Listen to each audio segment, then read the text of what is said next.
Hello and good morning. Today is the new moon in Taurus, which brings a really peaceful energy. And with the sun sextile Saturn, we also have an opportunity to think very, very clearly about whether or not we are on the right path when it comes to our goals, our needs, our dreams, and our desires.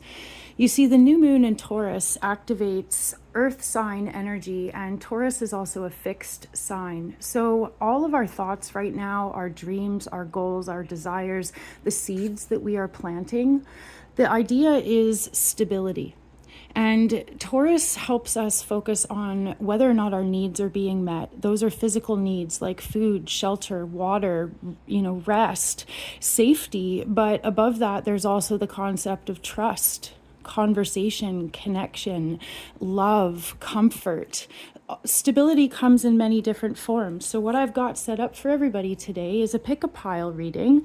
We've got some different cards for you, or different piles for you to choose from. I encourage you to take a few deep breaths before you choose your pile. Pile number 1 is a key. Pile number 2 is a crystal. Pile number 3 is a shell. Pile number 4 is a mustache mood ring. So take a few deep breaths, choose whichever pile you feel most drawn to for a new moon in Taurus reading. Are you ready? If you chose pile number 1, your card is the 6 of Cups. And the 6 of Cups represents emotional safety. During this new moon in Taurus, you might be thinking about the needs that you have that go beyond the physical realm. We need to feel safe. We need to feel loved and respected. And we need to feel as though our emotions, like when we open up, we want to feel like our emotions are treated with gentle and respectful reverence. So you may be pondering whether or not you feel emotionally safe. And the other flip side of that is the opportunities that you have to make other people feel emotionally safe. So your advice for the new moon in Taurus is pay close attention to your heart. What satisfies you, what's really going to make you happy right now is feelings rather than things. If you chose pile 2, the little quartz crystal pile, your card is the 7 of Swords. And in the 7 of Swords, we see a question of divinity and honor and respect when it comes to the headspace. Sometimes this card represents lying, cheating, manipulating, or withholding the truth.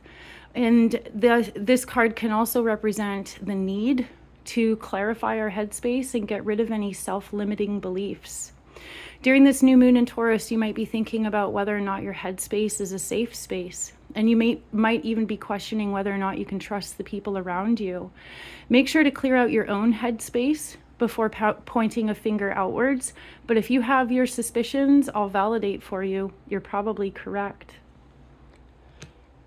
If you chose pile 3, the little shell, your card for the new moon in Taurus is the 10 of Wands. In this card, we see somebody burdened by all of these wands. 10 is a number of completion. That means something is about to give way. You've reached the limit. You've reached the end. And when we are overburdened, it feels like an uphill battle where we can't even see our next best steps. The 10 of Wands represents intense energy. When focused, you can accomplish great things. But if you have too many things on your plate, too many responsibilities, and it feels like you're carrying the weight of the world on your shoulders, it just becomes overwhelming and not productive. If you're able to really focus your energy instead of having it so spread apart, you'd feel like you were getting more done. But also feel free to say no. No is an appropriate boundary. No says I've had enough. No says I've got enough on my plate right now. So whatever you're dealing with, it is coming to an end, but it also asks that you are willing to let go of that which is holding you down. If you chose pile 4, the mustache mood ring, your card for the new moon in Taurus is the 2 of Wands. This is a card of imagination. And if you feel limited by your physical reality right now, the key, the exit door, the opportunity is to imagine something different. And if you can hold in your heart a vision for the future, no matter how silly or strange it may seem, if you can hold that vision true, then you can find the steps that are going to get you there. Even if it feels like you're swimming in the middle of the ocean, in the in-between, your imagination drives everything. So let your spark burn brightly. Don't ever dim your shine for anyone. And keep believing in the future that you imagine, because you can manifest anything if you just suspend your disbelief. So keep creating, keep believing, and keep the magic alive in your heart. Happy new moon in Taurus, you guys. On my YouTube channel, there are full-length horoscopes for all 12 signs, detailed horoscopes. So definitely go check those out. I'm Erin. I'm Queen Bee Tarot. Thank you so much for being here, and I'll see you next time.